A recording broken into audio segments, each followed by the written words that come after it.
Assalamualaikum dan selamat pagi. Okey, cikgu harap semua sihat. Okey, hari ni cikgu nak explain tentang sebatian ion dan sebatian covalent. Okey, sebelum ni kita dah belajar tentang dua sebatian ni. Okey, sebatian ion ni terhasil daripada uh, logam dan bukan logam, unsur logam dan bukan logam. Okey, iaitu melalui proses pemindahan elektron, elektron transferring, iaitu ion logam menerima elektron dan membentuk ion positif, dan ion bukan logam menerima elektron dan membentuk ion negatif. Jadi tarikan antara mereka itu membentuk sebatian ion. Okey, manakala sebatian covalent pula kita dah belajar, iaitu sebatian yang terhasil daripada bukan logam, unsur bukan logam dan unsur bukan logam yang lain. Contoh cikgu boleh bagi yang paling simple, molekul klorin, iaitu atom klorin dengan atom klorin yang lain berpadu dengan secara berkongsi elektron valen bagi mencapai kestabilan. Okey, sebab tu kumpulan halogen, klorin, bromin semua, ataupun gas oksigen, gas nitrogen, mereka membentuk molekul, iaitu membentuk sebatian ikatan kovalent lah, untuk wujud sebagai molekul dalam keadaan bilik. Dia tak boleh wujud secara bersendirian macam kumpulan 18. Okey, jadi hari ni cikgu nak bincangkan tentang perbandingan sebatian, dua-dua sebatian ni, dari segi yang pertama dari segi kekonduksian elektrik, yang kedua dari segi keterlarutan dalam air, solubility in water. Kemudian yang ketiga, kita nak bincang tentang takat lebur dan takat didih bagi kedua-dua sebatian. Kemudian cikgu akan terang juga tentang struktur sebatian covalent, molekul ringkas dan molekul gergasi. Okay, dan akhir sekali kita akan bincang tentang kegunaan kedua-dua sebatian dalam kehidupan seharian. Okey, jadi yang pertama kita tengok dari segi kekonduksian elektrik. Okey, secara umumnya sebatian covalent tidak boleh mengkonduksikan elektrik dalam apa jua keadaan. Jadi yang tu yang paling simple lah. Okey, manakala sebatian ionik boleh mengkonduksikan elektrik, tapi ada syarat dia, ataupun kena explain, kita kena bagi explanation sikit, iaitu sebatian ion, tadi juga sebut ionik, ionik tu bahasa Inggeris, sorry. Sebatian ion boleh mengkonduksikan elektrik dalam keadaan pepejal. Silaplah. Sebatian ion tidak boleh mengkonduksikan elektrik dalam keadaan pepejal. Tetapi dalam keadaan leburan dan juga larutan aqueous, dia boleh mengkonduksikan elektrik. Okey, jadi maksudnya sebatian ion ni boleh mengkonduksikan elektrik hanya dalam keadaan leburan, molten state, ataupun dalam keadaan larutan aqueous. Tapi kalau dalam keadaan pepejal tu, dia tidak boleh mengkonduksikan elektrik. Okey, contoh cikgu bagi macam gambar di bawah ni dalam buku teks ni. Okey, pepejal sebatian ion. Contoh cikgu ambil mungkin serbuk garam, itu dalam keadaan pepejal. Kita sambung macam gambar rajah di bawah ni, mentol tidak akan menyala. Okey, sebab apa tak menyala? Ion tidak dapat bergerak secara bebas kerana telah diikat oleh daya tarikan elektrostatik yang kuat. Kita tahu sebatian ion ni terbentuk di antara ion positif dan ion negatif. Jadi tarikan antara ion ni yang berbeza ni, iaitu tarikan elektrostatik kuat. Jadi ion-ion tidak boleh bergerak, dia duduk rapat macam tu. Jadi elektrik tidak boleh dikonduksikan. Okey, sebaliknya bila pepejal garam tadi, serbuk garam tadi kita panaskan sehingga lebur. Leburan ni maksudnya benda tu kita panaskan, kemudian dia turn to liquid, dia tukar kepada cecair. Jadi bila dia bertukar cecair, leburan, okey. Kita tunjuk gambar sana. Okey, ni dia dalam yang gambar cikgu tunjuk ni leburan atau okey, samalah. Okey, bila kita panaskan, ataupun kalau larutan tu kita campur air dalam serbuk garam tadi, dia membentuk larutan. Okey, jadi ion dapat bergerak secara bebas kerana daya tarikan elektrostatik telah diatasi. Oleh itu, leburan atau larutan aqueous sebatian ion boleh mengkonduksikan elektrik. Okey, kesimpulan dia senang saja. Bila kamu ingat sebatian ion, mesti dalam keadaan leburan atau larutan aqueous baru boleh mengkonduksikan elektrik. Pepejal tak boleh. Bila kita leburkan dia atau kita jadikan dia larutan, okey, dia boleh mengkonduksikan elektrik sebab ion-ion mudah ataupun bebas bergerak. Sebab daya elektrostatik tu telah diputuskan atau diatasi lah. Okey. Seterusnya bagi sebatian kovalen, tadi cikgu sebut sebatian kovalen dalam apa jua keadaan, pepejal ke, leburan ke, larutan ke, dia tidak boleh mengkonduksikan elektrik. Okey. Kenapa? Sebab molekul kovalen bersifat neutral dan tidak membawa sebarang charge. Sebab pembentukan sebatian kovalen tu adalah mereka berkongsi elektron valen. Tak ada pendermaan elektron, tak ada pembentukan ion positif, tak ada pembentukan ion negatif. Jadi dia neutral. Okey, jadi sebab tu dia tidak boleh mengkonduksikan elektrik. Okey, seterusnya kita tengok dari segi keterlarutan dalam air. Maksudnya dia larut tak dalam air, sebatian ion, sebatian kovalen ni. Okey ya. Kebanyakan sebatian ion boleh larut dalam air tetapi tidak boleh larut dalam sebatian organik. Sebaliknya, kebanyakan sebatian kovalen larut dalam dalam pelarut organik tapi tak boleh dalam air. Jadi dia macam opposite lah. Sebatian ion larut dalam air, sebatian kovalen tak boleh larut dalam air. Sebatian ion tak boleh larut dalam pelarut organik, sebatian kovalen boleh larut dalam pelarut organik. Okey. Contoh di sini macam dalam buku teks, pepejal natrium klorida NaCl ni garam biasa lah, garam di rumah kita, table salt. Formula dia NaCl. Jadi Na itu natrium, Cl tu klorin, confirm dah ini sebatian ion. Okey, iaitu natrium menerima 1 elektron, klorin menerima 1 elektron dan mereka bergabung menjadi sebatian ion NaCl. Okey, tadi bila sebatian ion cikgu kata larut dalam air. Kita masukkan dalam air. Okey, jadi NaCl atau sebatian ion tu ada dua ion dalam dia, ion positif, ion negatif. Jadi mereka akan berinteraksi, akan bertindak balas dengan ion-ion yang ada dalam air. Sebab air H2O. H2 adalah ion positif, H+, bila dia pecah. Dan O oksigen, O2-. Okey, jadi mereka boleh bertindak balas. Kalau dalam gambar rajah di bawah ni, ion klorida tertarik ke bahagian positif air. Bahagian yang bercas positif. Sebab konsep dia, kita belajar dari segi charge ni, dia charge yang berbeza akan menarik antara satu sama lain. Charge yang sama will repel each other. Dia akan tolak antara satu sama lain. Okay, okay. Dan ion natrium yang bercas positif akan tertarik ke bahagian negatif air. Jadi sebatian tu akan terputus. Sebatian ion tu dia akan terurai lah, pecah. Jadi dia boleh larut dalam air. Dia boleh mix dengan air. Sebab sebatian tadi dia punya daya elektrostatik antara ion positif natrium dengan ion negatif klorin tu dia putus.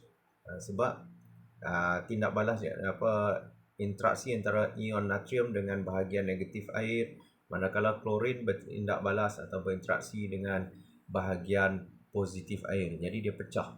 Jadi dia larut lah. Okey. Pelarut organik tidak dapat mengatasi daya tarikan elektrostatik di antara ion dalam pepejal sebatian ion. Oleh itu, sebatian ion tidak larut dalam pelarut organik. Okey, pelarut organik ni contoh cikgu bagi ether, benzina, nanti kita akan jumpa lah. Okey jadi just ingat saja. Untuk keterlarutan ni, okey, sebatian ion larut dalam air, sebatian kovalen tidak larut dalam air. Sebatian kovalen tak boleh larut dalam air sebab sebatian kovalen ni neutral, macam kita bincang tadi, dia neutral, jadi dia tak boleh contoh cikgu ambil katakan kita masukkan contoh sebatian kovalen, cikgu masukkan apa-apa contohlah sebatian kovalen. So dia neutral, jadi dia tak ada bahagian ion yang boleh tindak balas dengan bahagian positif air dengan bahagian negatif air. Jadi dia tak pecah. Jadi dia tidak larut lah. Okey. Kemudian seterusnya kita tengok dari segi takat lebur dan takat didih. Bila takat lebur, takat didih tu lebih kurang sama lah. Apa-apa pun dia akan lebur, lepas tu kita panaskan lagi, dia akan didih. Okey. Sebab sebatian ion ni terbentuk daripada pendermaan elektron dan penerimaan elektron, jadi daya elektrostatik di antara ion atau charge yang berbeza ni sangat kuat. Jadi ini menyebabkan suhu yang tinggi diperlukan untuk mengatasi daya tersebut. Jadi secara umumnya sebatian ion mempunyai takat didih yang tinggi. Kalau tengok di sini ya, contoh dalam buku teks ni natrium klorida, garam lah. Okay, dia duduk rapat macam tu sebab tarikan antara charge yang berbeza tu kuat, jadi mereka rapat antara satu sama lain. Jadi tenaga haba yang tinggi diperlukan untuk mengatasi daya tarikan elektrostatik ataupun daya tarikan antara charge positif dengan negatif supaya dia melebur dan mendidih. Okay, manakala sebatian kovalen pula, okay, seperti gambar dalam buku teks juga. Okay, sebatian kovalen ni kalau di sini dia dalam buku teks ni dia bagi, kalau kamu tengok ada C1H ada 4, ini adalah metanol. Ini sebatian karbon, contoh sebatian karbon lah. Jadi ini sebatian kovalen sebab C itu bukan logam, H pun bukan logam. Jadi antara molekul mereka ni diikat oleh daya van der Waals. Untuk sebatian kovalen ni molekul-molekul diikat oleh daya van der Waals yang sangat lemah, tak kuat lah maksudnya. Jadi hanya tenaga haba yang sikit kita perlukan untuk memutuskan ikatan van der Waals. Tenaga haba yang rendah diperlukan untuk mengatasi daya tarikan yang lemah ini supaya sebatian kovalen melebur dan mendidih. Sebab tu metanol ni contoh yang mudah cikgu bagi gas memasak di rumah kita lah. Pada suhu bilik di rumah kita dia dah dalam bentuk gas. Jadi maksud takat lebur, takat didih dia memang rendah. Pada suhu bilik dia dah dalam bentuk gas dah. Bukan kata bentuk cecair. Dalam tong tu memanglah cecair sebab dia dimampatkan. Ya. Jadi ingat sebatian kovalen, takat lebur, takat didih yang rendah sebab suhu yang sedikit saja diperlukan untuk mengatasi daya tarikan van der Waals antara molekul yang lemah. Okay, jadi just ingat sebatian ion tadi tarikan dia daya elektrostatik, iaitu tarikan antara ion positif dengan ion negatif yang kuat. Sebatian kovalen antara molekul tu daya tarikan dia adalah daya tarikan van der Waals. Jadi dia lemah. Jadi dia senang diputuskan. Okey. Seterusnya cikgu terang yang ni kamu boleh tengok buku teks muka surat 128. Sedikit sajalah simple struktur sebatian kovalen. Okey, sebatian kovalen ada dua jenis molekul, iaitu molekul ringkas dan molekul gergasi. Gergasi ni maksudnya besarlah, giant. Okey, kalau tengok dalam buku teks tu, contoh dia bagi kalau molekul ringkas ni, bagi sebatian kovalen yang ringkas ni air lah, karbon dioksida, mungkin molekul klorin Cl2, apa lagi, mungkin natrium dioksida, sulfur dioksida, semua tu adalah yang simple-simple, itu adalah molekul kovalen ringkas. Manakala molekul gergasi, kalau kita tengok gambar rajah dia pun kita dah dapat dah, nak lukis pun susah, bersilang-silang. Jadi contoh sudah bagi silikon dioksida. Jadi ini besar lah. Jadi jangan risau, buat kita just boleh bandingkan dari segi contoh sudah lah. Cikgu sadar dari segi melukis tu kamu jangan risau, tak perlu lah buat masa ni. Kita hanya terang saja. Okey, dari segi struktur, molekul kovalen ringkas, struktur kecil dan ringkas boleh didapati dalam bentuk pepejal, cecair atau gas. Maksudnya dia boleh, yang ringkas ni boleh wujud dalam 3 keadaan. Manakala molekul gergasi, struktur yang sangat besar dan biasanya dalam keadaan pepejal saja. Okey, kemudian ada segi ikatan kimia. Okey, bagi molekul kovalen ringkas, ikatan kovalen yang kuat di dalam molekul dan daya tarikan van der Waals yang lemah antara molekul. Dalam molekul tu, contoh satu molekul H2O. Jadi tarikan antara oksigen dengan 2 hidrogen tu kuat.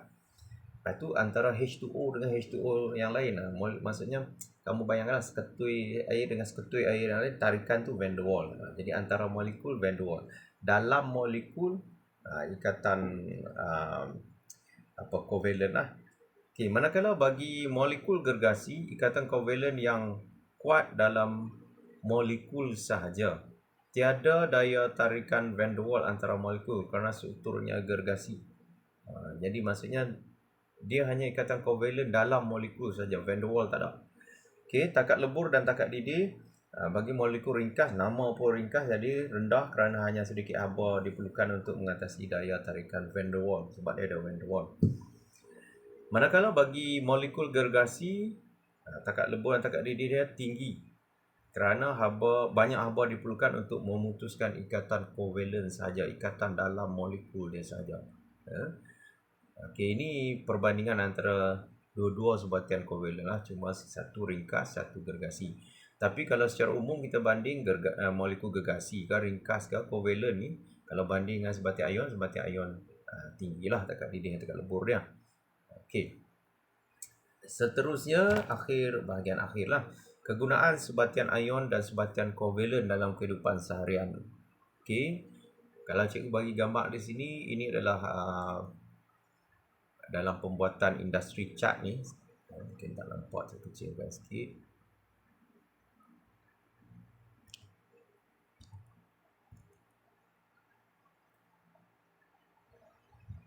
Okey. Okey. Dalam pembuatan cat, kalau tengok di situ, ini adalah sebatian kovalen lah, kegunaan sebatian kovalen. Okey, sebagai pelarut dalam dalam cat, iaitu turpentin, xylol, pelarut untuk cat ataupun kamu just ingat pelarut untuk cat. Okey. Jadi ingat cat je sebatian kovalen. Cikgu bincang sebatian kovalen dulu lah, senang sebab kat sini ingat sebatian kovalen. Okey, jadi yang pertama sebagai pelarut dalam cat, ingatlah turpentin. Turpentin ni minyak, kalau lebih kurang macam minyak tanah tu lah bau dia. Okey, kemudian pelarut dalam ubat-ubatan. Biasanya dalam ubat-ubatan ni pelarut yang digunakan adalah alkohol. Alkohol lah paling banyak dalam ubat batuk dan sebagainya. Okey, just ingat pelarut dalam ubat batuk. Pelarut dalam ubat-ubatan, contoh ubat batuk lah. Okey, kemudian kegunaan lain, pelarut dalam varnis seperti shellac, yang orang nak bubuh, nak salut pada permukaan kayu tu bagi nampak cantik. Jadi shellac tu pelarut dia adalah sebatian kovalen. Contohnya aseton dan turpentin juga. Okey ya. Okey, kemudian digunakan untuk membersihkan kotoran berminyak dan grease. Okey, kita boleh guna petrol dan kerosin. Kerosin ni minyak tanah lah. Petrol lah. Contoh pakaian kamu kena minyak yang mungkin minyak yang hitam, yang pekat, basuh dengan sabun tak mau keluar. Jadi boleh guna minyak tanah sikit. Bubuh minyak tanah, lepas tu sental dia lah bagi dia keluar, baru kamu basuh dengan sabun ataupun guna petrol pun boleh. Ya. Kemudian dalam penghasilan produk kosmetik memang banyaklah. Okey, terutamanya alkohol, propana, ether, ester. Ester ni memberi bau, wangian.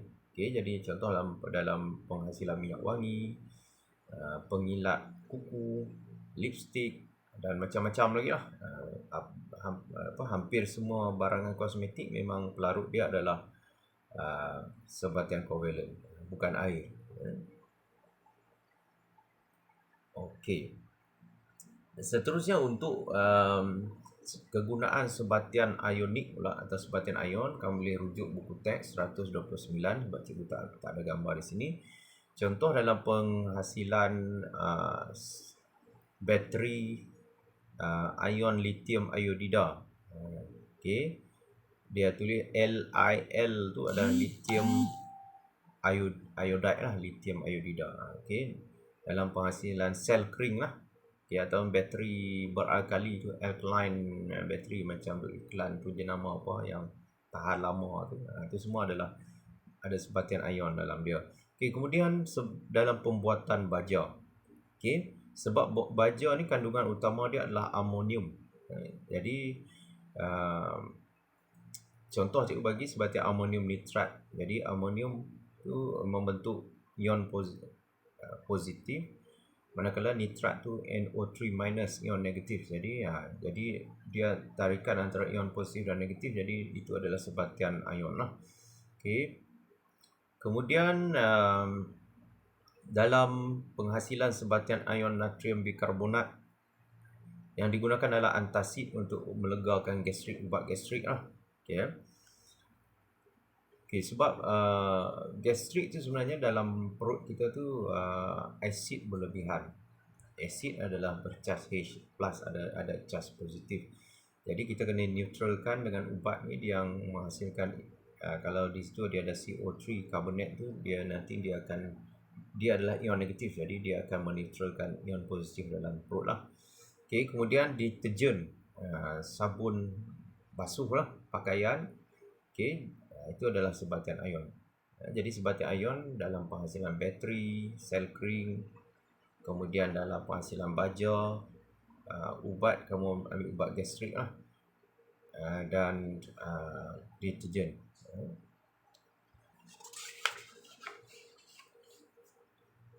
Okey, jadi kita dah cover bab ni. Jadi cikgu harap lepas ni cikgu akan bagi kuis secara keseluruhan bab ni lah, dan nanti bila cikgu bagi, diharap semua orang cuba jawab sebaik mungkin. Okey, tapi sebelum tu cikgu nak kamu baca balik buku teks lah. Mungkin tadi berdasarkan penerangan cikgu ada yang kamu tak faham, boleh baca balik buku teks. Nanti bila dah kamu bersedia baru cikgu bagi kuis lah. Cikgu bagi masa dulu supaya kamu bersedia. Tak maulah nanti buat kuis ada orang dapat 25 markah, 30 markah, jadi macam teruk sikit lah kan. Jadi kamu baca dulu buku teks. Okay, ya. Jadi bila dah siap ataupun kita dah jawab kuis nanti, mungkin cikgu akan bagi latihan tambahan. Kemudian baru cikgu masuk bab 6. Bab masa ni cikgu tak mau lagi masuk bab 6. So bab 6 ni, bab asid, base dan garam ni bab yang agak berat jugalah. Jadi kita masuk kemudian bagi bab-bab yang sebelum ni faham dulu. Okey. Jadi kalau sekiranya ada apa-apa masalah, kamu boleh WhatsApp dalam grup dan tanya cikgu dalam grup, dan cikgu boleh bagi jawapan, kita kongsi semua. Okey, ya. Jadi cikgu harap nanti kamu tontonlah video ni dan kemudian baca balik buku teks. Nanti bila cikgu bagi kuis, sila jawab dan hantar balik markah kepada cikgu. Okey, ya. Okey, setakat itu dulu. Sekian, Assalamualaikum dan salam sejahtera. Terima kasih. Take care, ya. Masih COVID masih tinggi, jadi cikgu harap semua orang menjaga SOP lah. Okey. Okey, setakat itu dulu. Okey, bye.